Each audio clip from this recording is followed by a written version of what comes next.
Assalamualaikum warahmatullahi wabarakatuh. Kami dari kelompok 3 akan mempresentasikan tugas PPKN KD17 materi tentang hukum internasional yang beranggotakan Saya Mas Waladini Putri, saya Maya Karama, saya Yuniar Ayu Lestari, Saya Diana Darlina.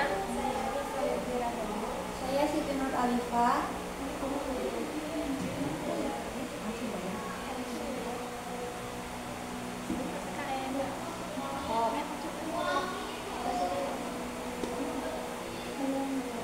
Pengertian hakikat hukum internasional. Hukum internasional adalah keseluruhan kaidah-kaidah dan asas-asas hukum yang mengatur hubungan atau persoalan yang melintasi batas-batas negara, antara negara dengan negara dan negara dengan subjek hukum lain, bukan negara atau subjek hukum bukan negara satu sama lain.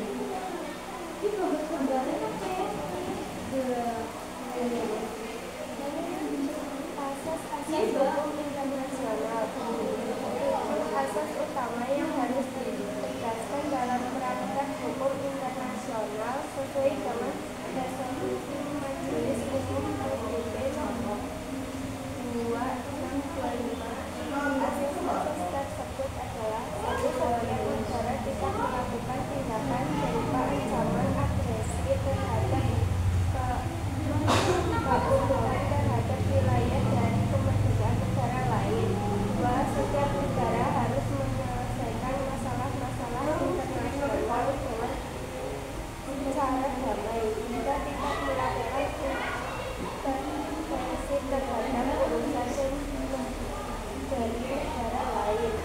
Empat, negara-negara berkewajiban untuk menjalin kerjasama dengan negara lain. Lima, asas-asas persamaan dan ketentuan hukum sendiri. Enam, asas persamaan kedaulatan dari negara. Tujuh, setiap negara harus dapat dipercaya dalam memenuhi kewajiban. Sumber hukum internasional. 1. Dasar kekuatan mengikatnya hukum internasional. 2. Metode penciptaan hukum internasional. 3. Tempat ditemukannya ketentuan-ketentuan hukum internasional yang dapat diterapkan pada suatu persoalan terkait bahan sanksi. 1990. Menurut pasal 38 ayat 1,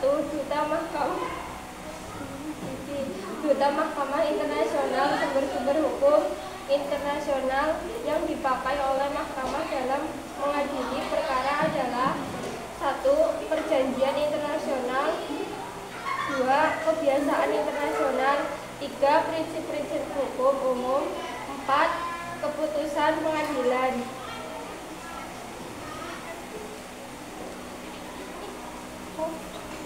subjek hukum internasional. Subjek hukum internasional diartikan sebagai pemilik, pemegang, atau pendukung hak dan pemikul kewajiban berdasarkan hukum internasional. 1. Negara. 2. Takhta Suci Vatikan. 3. Palang Merah Internasional. 4. Organisasi internasional. 5. Individu. 6. Kaum pemberontakan atau beligeransi atau beligeran.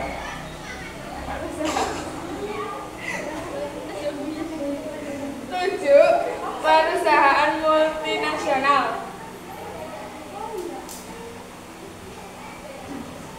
Hubungan hukum internasional dengan hukum nasional. Ada dua teori yang dapat menjelaskan bagaimana hubungan antara hukum internasional dan hukum nasional, yaitu yang pertama, teori dualisme. Menurut teori dualisme, hukum internasional dan hukum nasional merupakan dua sistem hukum yang secara keseluruhan berbeda. Jika ada pertentangan antara keduanya, maka yang diutamakan adalah hukum nasional suatu negara. Yang kedua, teori monisme. Menurut teori monisme, hukum internasional dan hukum nasional yang saling berkaitan satu sama lainnya.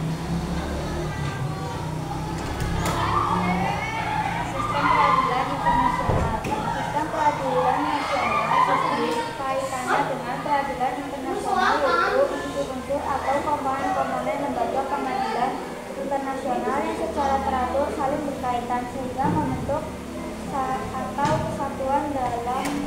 Keadilan Internasional. Komponen-komponen tersebut yaitu 1. Mahkamah Internasional atau The International Court of Justice. 2. Mahkamah Pidana Internasional.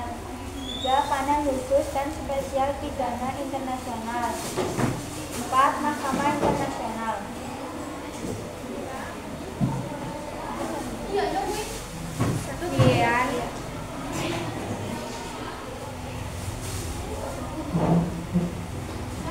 Sekian presentasi dari kami.